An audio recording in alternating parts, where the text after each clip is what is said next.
I'm ready. Where it looks I'm like both ready. are working, so you can go for it. Are we recording now? We are. All right. Okay, before we start, pursuant to recently adopted amendments to the Illinois Open Meetings Act included in Public Act 1010640, public bodies may, in certain circumstances, hold entirely virtual public meetings without a quorum physically present in any one location.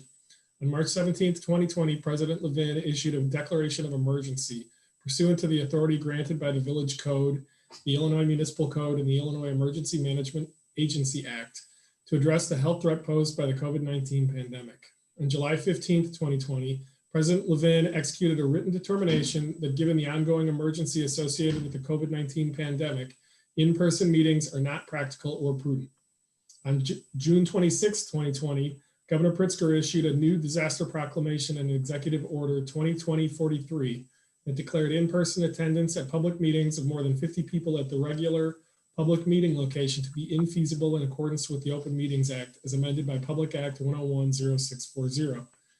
Governor Pritzker reissued the declaration on October 16, 2020 through a renewed disaster proclamation and Executive Order 2020-59. On November 13th, Governor Pritzker issued his latest disaster proclamation, which has restricted in-person attendance at meetings to a maximum of 10 persons. In accordance with the governor's disaster proclamation, the village president's declaration of emergency, the village president's determination regarding in-person meetings, I, as chairman of the finance committee, hereby determine that in-person meetings of the finance committee are not practical or prudent at this time and until further notice. Accordingly, this meeting is being conducted virtually with members participating through the Zoom webinar platform. Village Manager Crowley is present in the boardroom as required by the Open Meetings Act. Can we have a roll call, please? Certainly. Trustee Vree. Here. Trustee Miller. Here. Trustee Rubin. Here. And just for the record, President Levin and Trustee Hallwax are also present from the village board. Okay, thanks. To help facilitate this meeting, I ask each member of the committee and staff to mute your lines if you're not speaking. Members of the public are muted and should remain muted during the meeting. Members of the public may not share their video. In accordance with the supplemental rule the board approved on April 16th, 2020, here is how public comment will be taken at this meeting. The email address and telephone number are designated for public comment for this meeting were published with the meeting agenda. At this time, I'll ask Management Analyst Deputy Village Clerk Jordan Lester to read the public comments that were submitted prior to the meeting in compliance with the instructions that were previously published in the meeting. Do we have anything, Jordan? Trustee Vree, we did not receive any public comment. Okay, thanks. If a member of the public would like to submit a public comment during the meeting, please email your comment to glencoemeeting@villageofglencoe.org. Comments submitted during the meeting may be read at the end of the meeting. Written comments should be limited to 400 words. Okay, so now we can move into the actual meeting. Nikki, would you like to walk us through the financial reports? Yes. Okay, just a moment, please. Okay, can everyone see the PowerPoint? Perfect, okay. You may have to move to presentation mode though, Nikki, because we're seeing the slides down the side too. Hold on.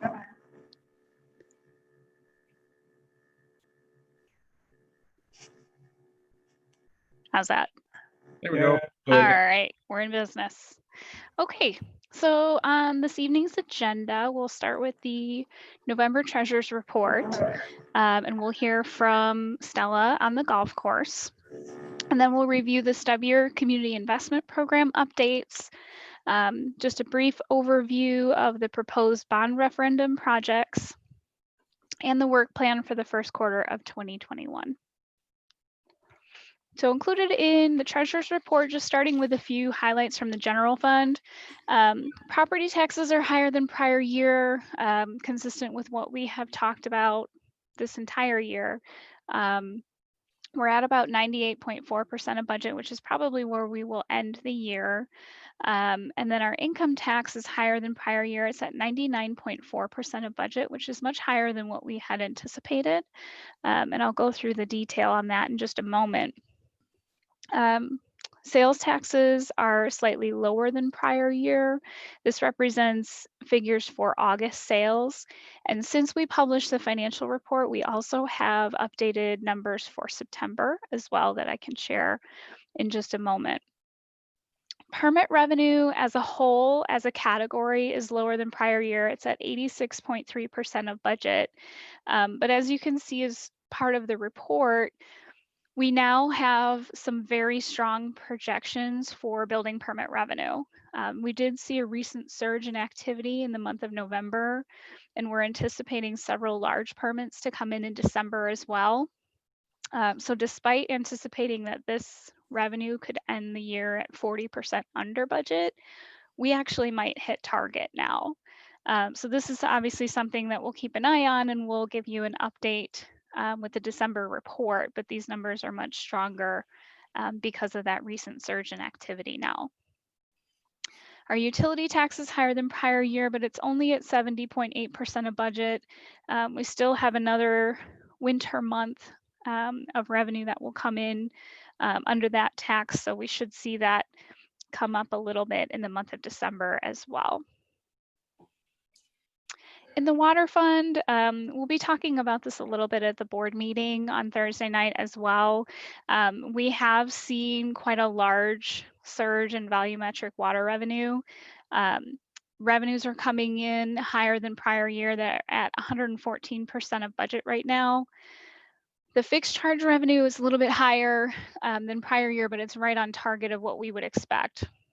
And those numbers are just, as they are named, they're fixed charges. So we would expect them to be there. But I want to touch just briefly on the volumetric revenues.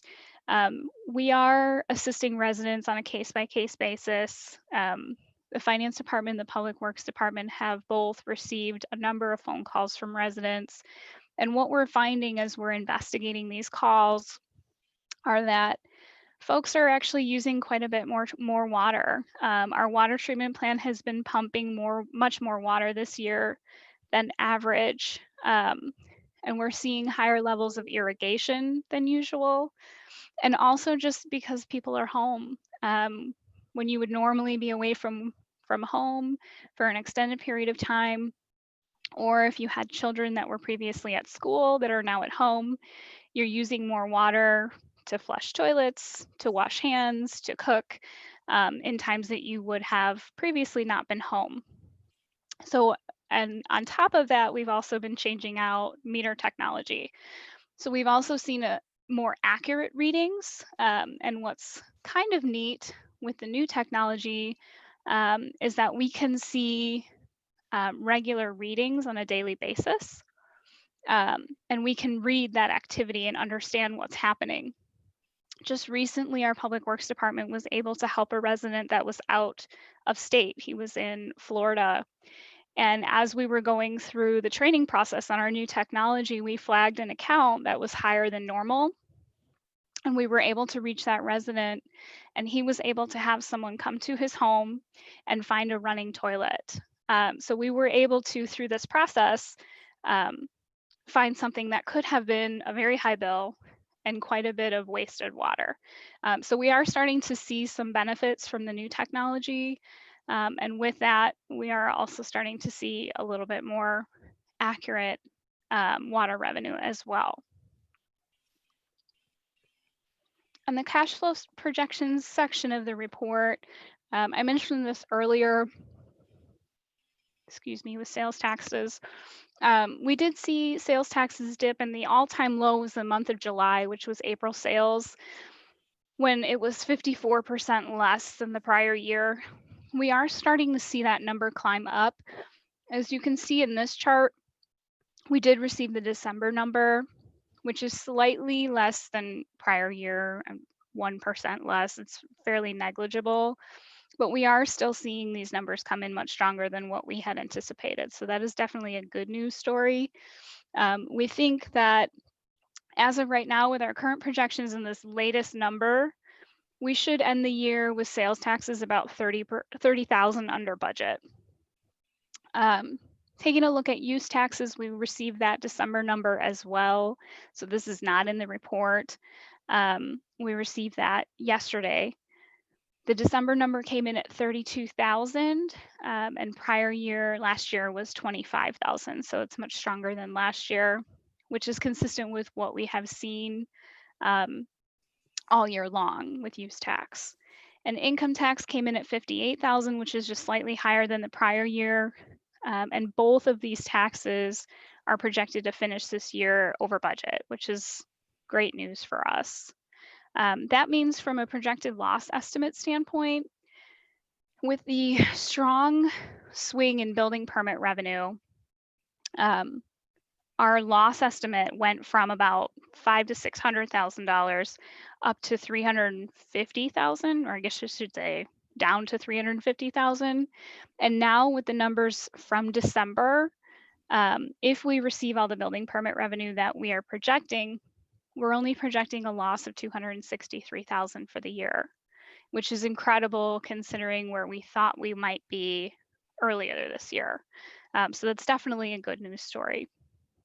The last item that I wanted to touch on with the financial report is we did receive notification from Cook County that the first installment of property taxes, the late penalty date will be delayed. Usually it would happen after that March 1 due date of the property tax bills, and it's been pushed off to May. So if we project forward that we would have a similar participation rate in taking advantage of that extended due date as what we saw this past year, about 20% of our residents are likely to take advantage of that extended due date, which would equate to approximately $1 million in property tax revenue.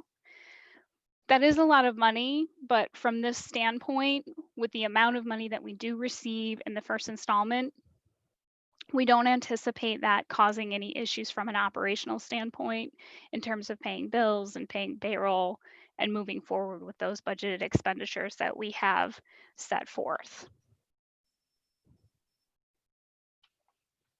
And at this point, I'm happy to answer any questions on the treasurer's report. Okay. None for me. Seeing none, I will turn it over to Stella for the golf club report. Hello, everyone. Another great, hi, Larry. Another great report for the golf club. November's temperatures were unprecedented. 7 days in the 70s helped propel us to one of our highest round counts in history with over 41,000 rounds. That's 7,500 rounds more than our previous record. So the golf club is in great financial health at the moment, and going through quite a bit with golf industry experts and reviewing what to expect for next year. And the word of the year is retention, and how can we keep these players continuing to play, hopefully without a pandemic in place. Some good news with Campbell and Company and Friends. We are nearing the end of phase 1 with Campbell and Company. We expect their summary report sometime this week, which will give us an answer on the question of how much money, based on all of their studies, do they think that Friends of the Glencoe Golf Club can raise, and what we should anticipate in our first fundraising effort. The phase 2 proposal for Campbell and Company, which has a lot of deliverables to help propel us forward and keep our momentum. Recruiting and training board members is an integral part of that phase 2. Also, how to go about with these fundraising campaigns, how to make the asks, and how to maybe create some naming rights for the property. I am happy to say we did receive a very generous donation. Our first donation of $5,000 was received for Friends of the Glencoe Golf Club in November, so we're happy about that. And an RFP for the food and beverage service has been created. We are looking for a new vendor. So if anyone has anyone that they know in town or otherwise that are interested in learning more about the Glencoe Golf Club, please pass them forward to me, and I'll share that information with them. And that is my report. Any questions? So, Thank you, Stella. Okay. If we're ready to move on to our next item, we have the Community Investment Program update. And for that, I will turn it over to Denise. Thank you. Good evening, everyone. Included in your packet is the monthly report on the Community Investment Program for our current fiscal year. This is the final monthly report for this current stub year. All projects that were deferred earlier, all projects, my apologies, all projects that were not deferred earlier this year have reached completion. The sanitary sewer rehab and stormwater drainage improvements neared completion this month.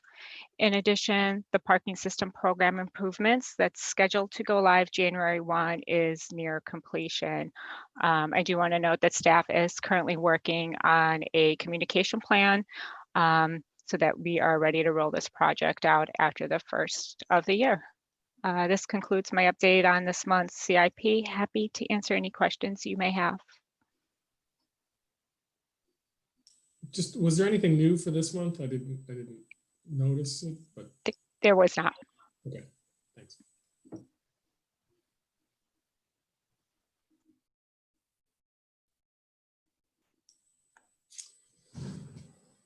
Okay.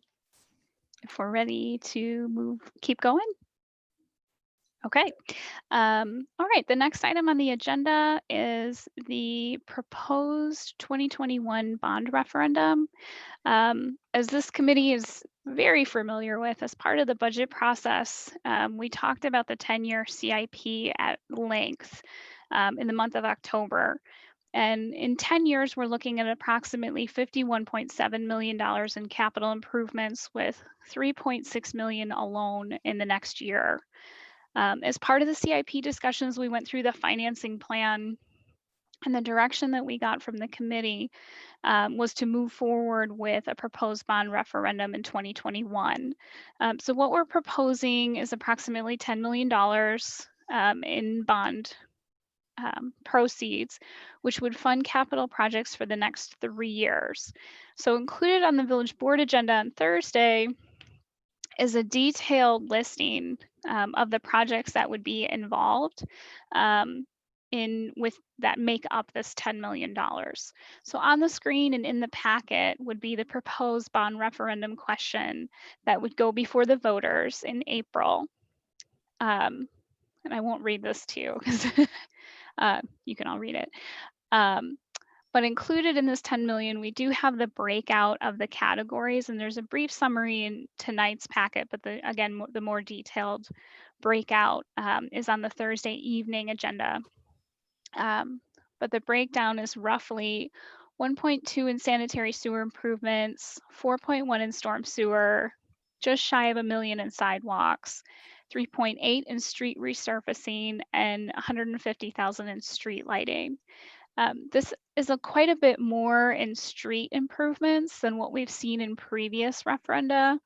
And this dollar amount will also be supplemented with the Rebuild Illinois funds that we're receiving through the MFT program. So this is a great opportunity for us to really make some headway in street improvements in terms of our 10-year plan. So this bond referendum will be before the village board on Thursday evening, but we did want to just review it briefly with the committee ahead of time, just to see if you had any questions or needed any clarification. So I'm happy to answer any questions on this. The only thing I'd add to what Nikki's already shared with the group is, as she mentioned, we will walk through on Thursday night. Dave will walk through with some more detail, a bit more information on each of those subject areas.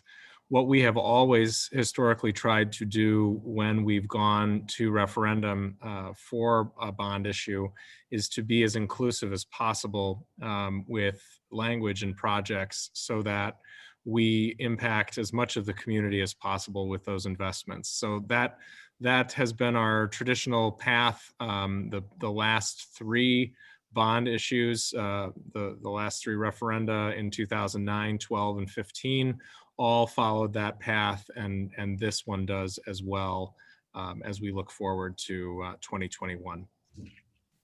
And I assume we'll also mention that we've recently had a bond issue, a 10-year bond issue drop off that we've paid off. And so this is the appropriate time to take the next step. Correct, President Levin. Yes.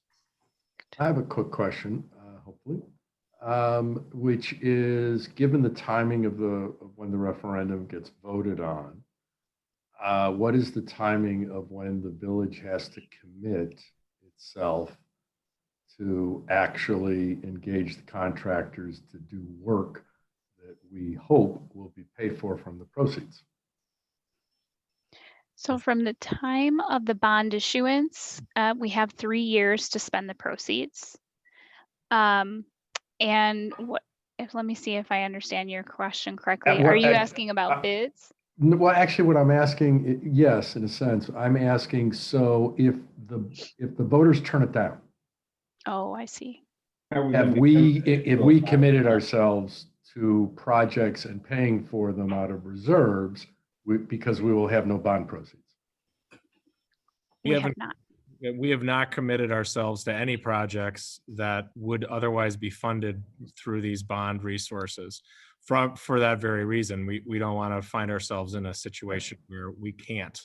So I think if the voters approve the referendum, and Nikki can correct me if I'm wrong, we have in the past broken the bond issue apart, perhaps. And we may do that again this time, split it down the middle, 5 and 5, to allow us some additional time to expend those resources. But some of it really does depend on how much work we can accomplish within the window that is required, that 3-year window that's required. So that would be something that in May, we would begin the process of dialoguing with the village board on. All right, so as long as we're not anticipating approving, letting bids, et cetera, approving contracts prior to getting approval and know what resources we have. That was really the thrust of the question. Thank you. And plus the fact we've got to know what the COVID and other situation is next May before we're in a position to really know what we're going to be able to do. And at this point, there are funds allocated for the first year of capital improvements in the budget next year, will be presented to you Thursday evening for your approval. But as we saw this year, that certainly doesn't obligate us to spend those funds. So we do have some flexibility. Any other questions? Okay. All right, so our last formal item on the agenda, included in your packet is a brief summary of what we are planning for to bring before the committee in the first quarter of 2021. And these are items that we've discussed previously with the committee, some with the village board as well as a whole. The first item that we'd like to discuss in 2021 is the Glencoe Golf Club debt.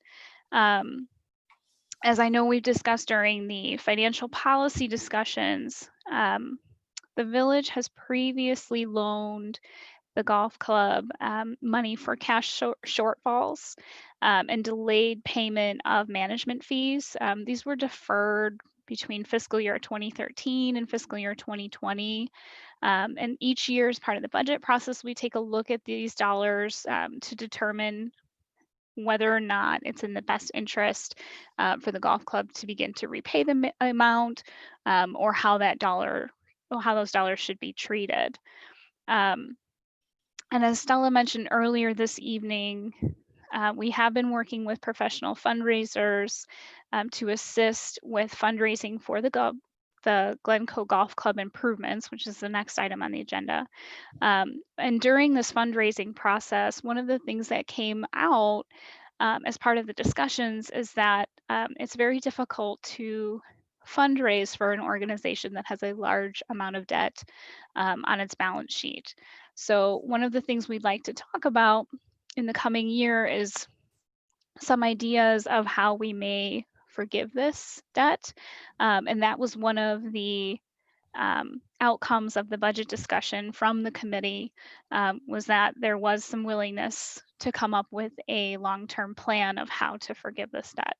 Now, obviously, we do need to balance the needs on the side of the golf club and understand that there needs to be a formal plan in place, but we also want to be fiscally responsible on the village side as well, and how that will look in terms of financial statements.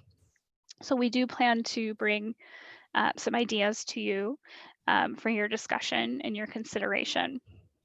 Now, going hand in hand with that topic, we'd also like to discuss a formal fundraising plan for the Glencoe Golf Club improvements. There is a placeholder for these improvements in the community improvement program, or community investment program, sorry. But a formal financing plan has yet to be determined. So what we would like to do is talk through some options, especially once we receive a little bit more information from Campbell and Company in terms of a fundraising target of what might be feasible for them to raise, and then understand the dollar amount that would be left over to be financed and how that could be accomplished. The last item on the first quarter work plan would be the long-term pension funding plan. This is another offshoot of the budget discussions, and also as part of the bond issues that we issued this year. S&P Global Ratings has indicated that the village's outstanding pension liability is a credit weakness as it pertains to our AAA rating. And there's specifically noted some concern about the lack of a formal funding plan. So as a result of our conversations at the Finance Committee, we've engaged the village's actuary to run a model for us and present a few options to help level out these payments, because we've also start to see them kind of ratchet up, especially in recent years at some high percentages. So what we're looking for is to try and level that out a little bit to make it a little bit more manageable, and also to start paying down that unfunded liability and memorialize that into a policy. So that would kind of address the liability and help us from a financial perspective, and then also satisfy that requirement from S&P. And at this point, I'm happy to answer any questions on any of these items. So using the state's formula is not a funding plan? It's actually not. S&P, a lot of the rating agencies don't look favorably on the state's plan because they use a funding methodology called projected unit of credit. And what that does is lowers your payments in the near term, and then it creates these large balloon payments in the out years. And in reality, we know that ultimately that kind of that 2040 cutoff is probably going to be extended and kicked out down the road. But when the rating agencies look at that, as of right now, that 2040 laws is in place and will be required to fund by that time period. So when they look at the out years and they see these large balloon payments, they see that as not a viable plan. So the S&P rating, though, is based on the 2040 legislation, not just the idea of fully funding these things? I think what it is more so, they focus more on policy and the plan. And as long as we have a responsible plan and we're paying down our liability, I mean, certainly if our pension fund was 100% funded, it wouldn't be a concern for them. So if we were fully funded, it wouldn't be a deal, wouldn't be an issue. I just mean if the state changes the 2048, does that? Oh, would it help? The issue of having an underfunded pension? I think it would alleviate it, but what they want to see from us is a formal funding plan that we actually are putting pen to paper, that we have a plan to address it, because they're seeing this unfunded liability kind of creep up. And without a formal plan, their kind of thought process is, how are you going to prevent this from going out of control? Even if the date is further out, at some point you still will get to a point where you can't afford it anymore. But it would certainly buy us some time if the state extends that year. In the past, what has happened, and what will be interesting to see how our actuaries work with us on it, is the actuaries generally want us to put in, and then the rating agencies tend to agree with them, a substantial amount more than the state requires us under the current state funding schedule. What happened in Illinois is they kept looking at this, lay it out further, and have big payments at the end system. And the reason that we now have $2 billion in debt owed by the state to the various pension plans is because a number of governors took all the money that should have been put into the pension plans and spent it on various things going on in the city of Chicago with their political allies, as opposed to putting it in the pension plan. So what that meant was, as you get closer to full funding requirements, the amount that you have to do bumps up to big final payments. And even at the rate that we pay in right now, the cost of spreading it over the period of time that we are has increased the total amount that we would have to put into the plan if you sit and work with the actuaries. So the question will be, in a plan that they think is rational, how much do we have to put in per year now to reduce some of those big payments at the end, and not to run up as interest, so to speak, on our debt, additional amounts? And at the same time, how long a period of time should we take to fund this? And we've got to match that with what the rating agencies will think is a reasonable approach to the amount of actual total debt that we are liable for right now to pay it off. And of course, we can do all these things we want, but nobody knows what the marketplace is going to do. So nobody has any realistic idea of what we're going to earn on the plan.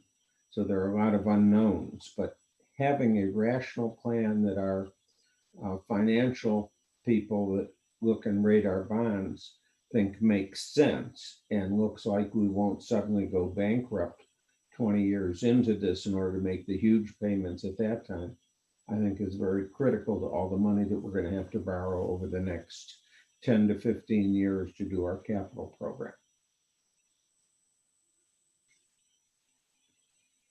That's a long-winded way of trying to repeat what Nikki said in very short, intelligent terms.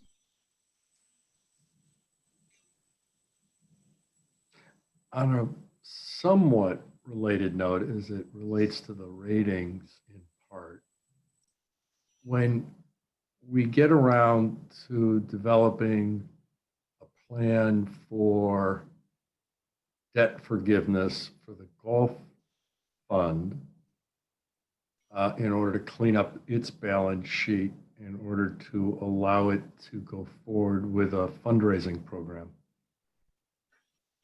I had two concerns that I would hope would be addressed in conjunction with that. One is, since that receivable, in part because it's backed by a significant chunk of cash, I'm sure, I mean, that's quite real, and it's included in our general fund. So by forgiving it, we're reducing our general fund. And I realize we're not going to do it all at once. But at whatever rate we do it, there are two questions. One is the effect, if any, it might have on the S&P rating as they project that forward and they see where our fund is going, our general fund is going. And number two, our own projections that we worked on so hard and so long that show that in about 5 years, we're at minimum fund balance for the general fund if things go as projected. And I realize there's some conservative elements in those projections, and Lord only knows what will happen. But I just want to point out that if you were, for example, to say, okay, let's do $200,000 a year debt forgiveness.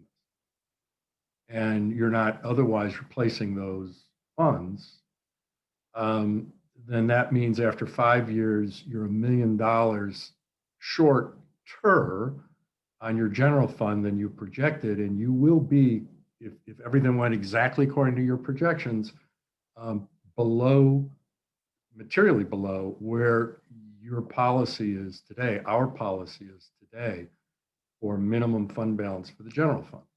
So this is not something that should stop us for doing something that makes sense for the golf course, which is a gem like our beach, and that we should do what we, appropriate things to preserve for the village. But at the same time, I do think we need to take those kinds of issues into account in developing whatever program it is we're going to propose. I appreciate that's good feedback.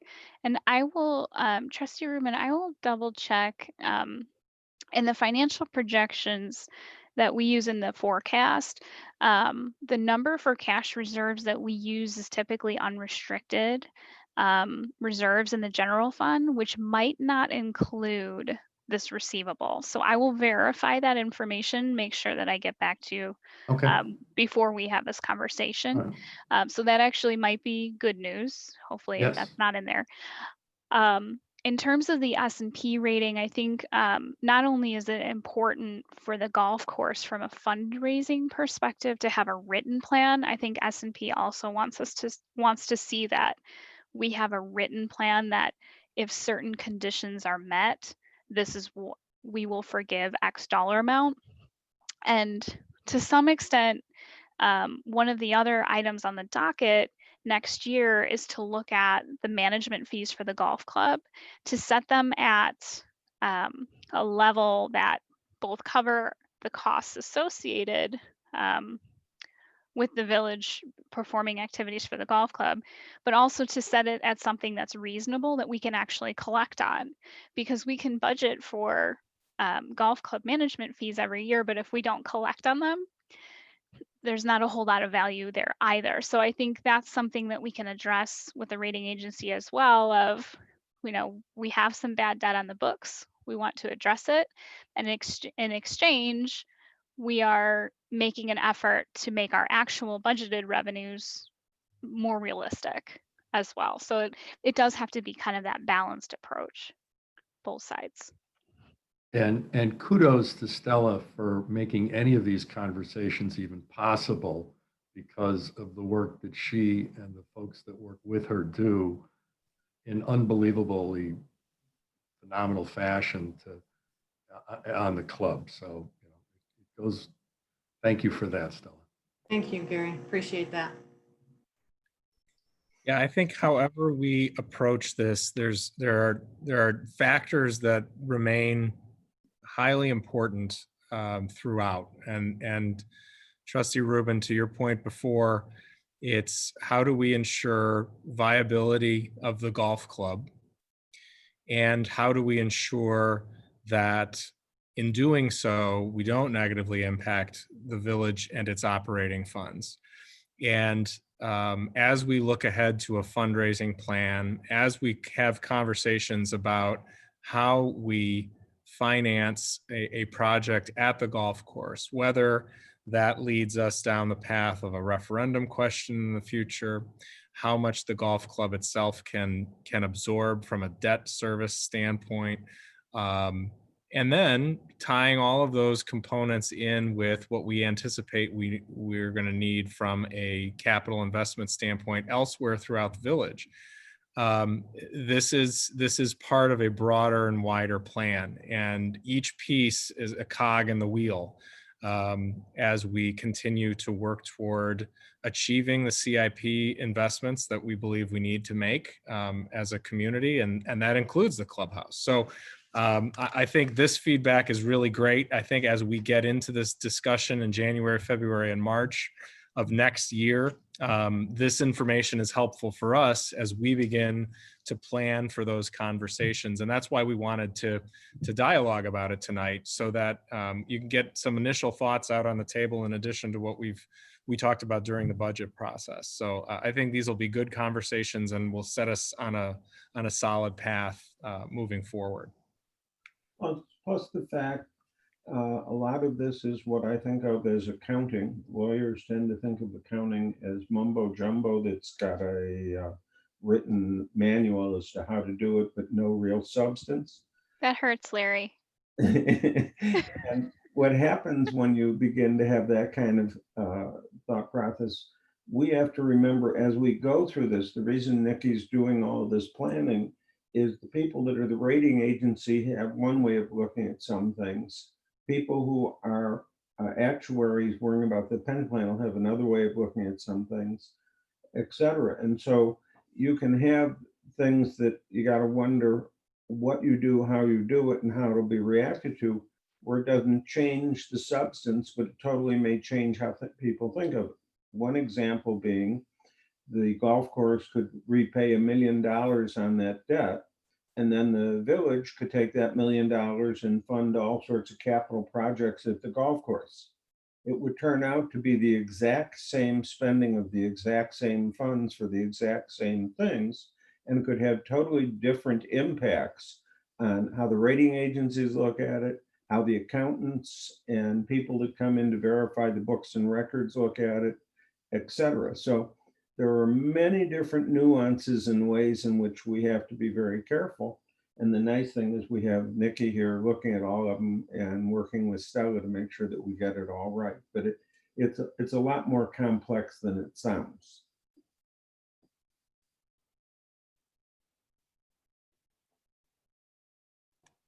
Hopefully I've confused everything enough. We can move to the next subject. Yeah, is there anything else on this one?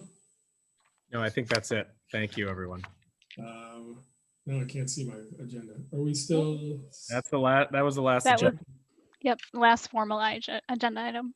Okay, any other things that anyone wants to bring up on the committee? Were there any public comments, Jordan? No, we did not receive any additional comment. All right, look for a motion to adjourn. So moved. Second. All right. Do we need a roll call? It's only three of us. Yeah, we'll do a roll call just to be legal. Trustee Vree, Yes. Trustee Miller, Yes. Trustee Rubin. Yes. Thank you, everybody. Thanks, everybody. Thank See you. you. Thanks. Have a good Good night, night. everybody. Be well.